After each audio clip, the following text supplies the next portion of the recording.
유럽 하늘 아래, 트로트로 런던을 흔든 13살 소녀 유럽 하늘 아래, 축구장 전광판에 번쩍이는 한글 이름 하나, 손흥민도, K-팝 아이돌도 아닌 빈에서. 그리고 6만 6천 명의 영국 축구 팬들이 생전 처음 듣는 한국 트로트에 숨을 죽였다가 마지막 한 소절이 끝나자마자 폭발하듯 일어나 박수를 치기 시작했다. 누군가는 고개를 젖히고 울었고 누군가는 어설픈 동작으로 트로트 특유의 리듬을 따라 추기 시작했다. 이 장면은 더 이상 상상 속 이야기가 아니다. 2025년 런던 토트넘 호스퍼 스타디움을 뒤흔든 건 화려한 댄스 퍼포먼스가 아니라 한국에서 온 13살 트로트 천재 소녀의 목소리였다. 그날 토트넘 호스퍼 스타디움은 이름 그대로 K-팝 대형 콘서트의 현장이었다. 한류 글로벌 투어의 일환으로 유럽 전역에서 모여든 관객들은 레이저 조명과 폭죽, 고난도 군무를 기대하며 자리에 앉아 있었다. 여러 팀의 아이돌 공연이 이어지고 분위기가 충분히 달아올랐을 때 무대 위에 한 소녀가 홀로 걸어 나왔다. 화려한 댄서도 거대한 LED 그래픽도 없었다.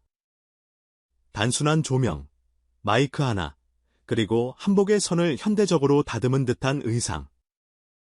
관객석에서는 이제 또 다른 아이돌 팀이 나오겠지라는 기대와 트로트라는 의문이 동시에 흘러나왔다. 첫 곡의 전주가 흘러나오는 순간 예상은 깨졌다. 빈에서가 선택한 것은 단순한 K-팝 발라드도 랩이 섞인 댄스곡도 아니었다. 한국에서는 옛날 노래라 불리며 한때 젊은 세대에게 외면받기도 했던 정통 트로트였다. 다만 그대로 가져오지는 않았다. 서정적인 멜로디와 한이 담긴 선율은 그대로 2대, 서구 관객의 귀에 익숙한 전자 리듬을 은근하게 섞었다. 베이스와 킥드럼이 안쪽에서 조용히 박자를 눌러주고 그 위로 트로트 특유의 꺾기와 농담이 떠다니는 일종의 유로 트로트였다. 처음 몇 초 동안 관객석은 묘하게 조용해졌다. 전광판의 카메라는 스타디움 곳곳의 표정을 잡아냈다. 의아함, 호기심, 그리고 금세 찾아온 집중. 낯선 언어지만 멜로디가 이야기하는 감정은 생각보다 빨리 이해됐다.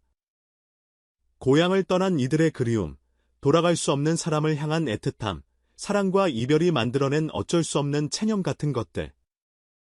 가사를 모르는 영국 관객조차도 빈에서가 클라이맥스를 향해 올라갈수록 눈빛이 달라졌다. 절정 부분, 그녀가 숨을 깊게 들이마시고 고음을 밀어 올릴 때 스타디움은 마치 시간도 소리도 멈춘 듯 고요해졌다. 그리고 마지막 바이브레이션이 떨림을 멈추는 순간, 잠시의 정적 끝에 거짓말처럼 우레와 같은 함성이 쏟아졌다. 사람들은 자리에서 벌떡 일어나 손바닥이 아프도록 박수를 쳤고 일부 관객들은 익숙지 않은 동작으로 양손을 흔들며 트로트 리듬을 따라 춤을 췄다. 축구골 장면에서나 나올 법한 볼륨의 함성이 한국의 옛 노래에 쏟아진 것이다. 영국 언론도 이 장면을 놓치지 않았다. 다음날 몇몇 매체들은 6만 6천 명의 축구팬을 조용하게 만든 한국 트로트 가수, K-팝의 고향에서 온낯선 멜로디가 런던을 울리다라는 제목으로 빈에서의 무대를 조명했다. 한 칼럼은 우리는 손흥민을 보러 스타디움에 갔지만 집에 돌아올 때는 빈에서의 플레이리스트를 품에 안고 왔다고 적었다. 토트넘 팬 커뮤니티는 처음에는 할머니 음악인가 했는데 묘하게 가슴이 먹먹해졌다. 가사를 모르는데도 이해되는 느낌이라는 후기들이 줄을 이었다. 이 장면이 더 특별한 이유는 트로트라는 장르가 걸어온 길 때문이다. 트로트는 1920년대의 일제강점기와 전쟁, 가난과 이별의 역사를 통과하며 한국인의 정서를 담아온 음악이다. 어릴 때부터 부모님이 틀어놓던 옛 노래로 남아있던 이 장르는 2000년대 이후 K-팝의 세계적 성공 속에서 점점 뒤로 밀리고 있었다. 하지만 TV조선의 미스트롯 시리즈가 등장하며 상황은 바뀌기 시작했다. 한때 중장년층 전용이라 여겨졌던 트로트는 프로그램의 흥행과 함께 다시 대중의 한가운데로 돌아왔다.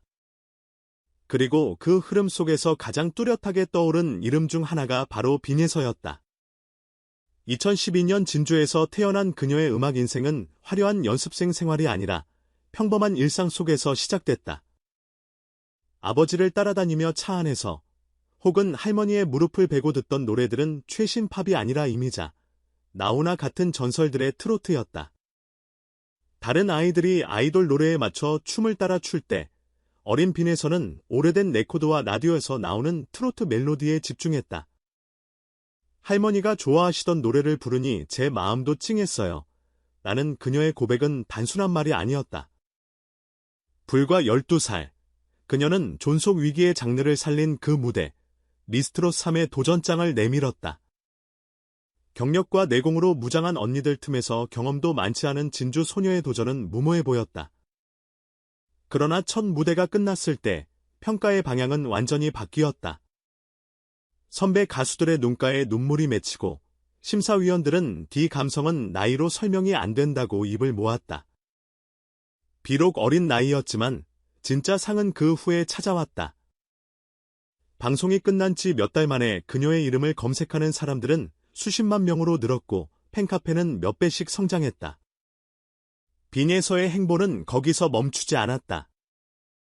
정통 트로트만을 고수할 수는 없다고 판단한 그녀는 젊은 세대가 자연스럽게 다가올 수 있는 다리 역할을 자처했다. 정통 트로트의 힙합 비트를 얹은 콜라보레이션, 전자음악과 결합한 트로트 리믹스 프로젝트, 젊은 래퍼와의 피처링. 2024년에는 한 앨범에서 아예 트로트 혁명을 표방하며 과거와 현재를 동시에 품은 곡들을 선보였다. 그 과정에서 트로트가 이렇게 세련될 수 있다는 반응과 그래도 봄바탕은 안 잃는다는 평가를 동시에 얻어냈다.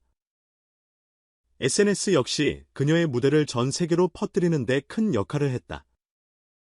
틱톡에는 한국 전통 필터를 씌운 채 빈에서의 노래에 맞춰 춤추는 짧은 영상들이 쏟아졌고 유럽, 미국, 동남아 등 50여 개 국가에서 업로드된 팬 영상이 수천 건을 넘겼다. 아이돌 노래에만 맞춰지던 챌린지, 문화에 트로트가 슬며시 끼어들기 시작한 것이다. 이렇게 쌓인 온라인의 에너지는 결국 런던 공연이라는 거대한 무대로 이어졌다.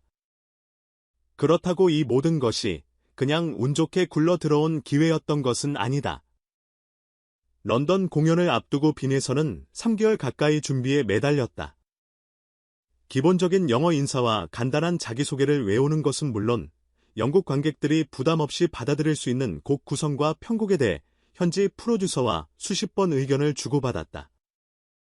트로트의 정서는 지키되 그들의 귀에 낯선 장벽처럼 들리지는 않게 하는 것이 목표였다. 그래서 첫 곡은 전통적인 구성에 가깝게, 두 번째 곡은 보다 강한 비트를 입힌 리믹스로, 세 번째 곡은 완전히 목소리 위주로 배치하며 공연의 흐름을 설계했다. 무엇보다도 그녀는 자동 보정 장비에 의존하지 않겠다고 고집했다. 대형 콘서트에서는 흔히 쓰이는 백업 트랙이나 튠 보정 없이 100% 라이브로 승부를 보기로 한 것이다. 트로트는 결국 사람과 사람 사이의 감정이니까 제 목소리로만 설득해보고 싶었어요. 라는 것이 그녀의 설명이다. 그 결심이 런던 하늘 아래에서 통했다. 공연이 끝난 뒤 유럽 각국의 관객들이 남긴 평가는 인상적이다.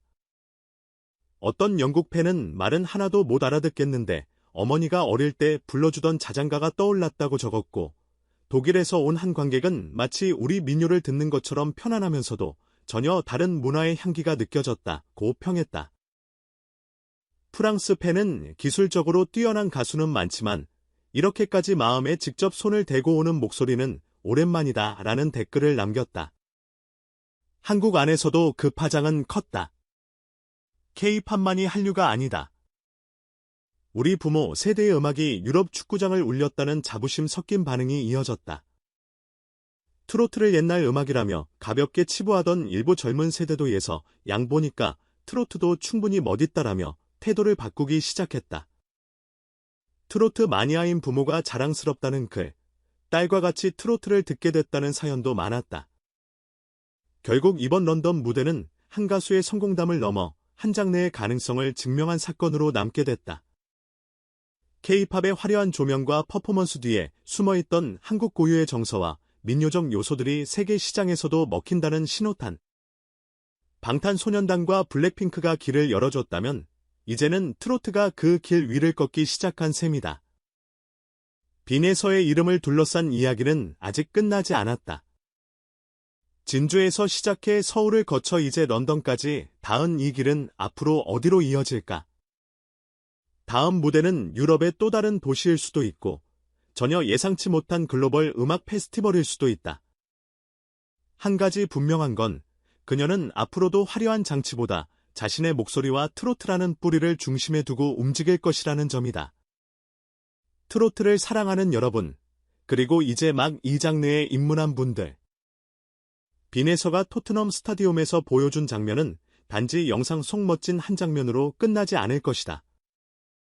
누군가는 그 무대를 보고 새로운 트로트 가수가 되겠다고 마음먹을 것이고, 또 누군가는 오래전 잊고 지냈던 부모님의 목소리를 떠올릴지도 모른다. 음악은 결국 마음을 옮기는 힘이다. 그리고 그날 런던에서 조용히 그러나 강하게 마음을 옮긴 소녀의 이름은 분명히 이렇게 기록될 것이다. 빙에서 트로트로 유럽을 흔들다.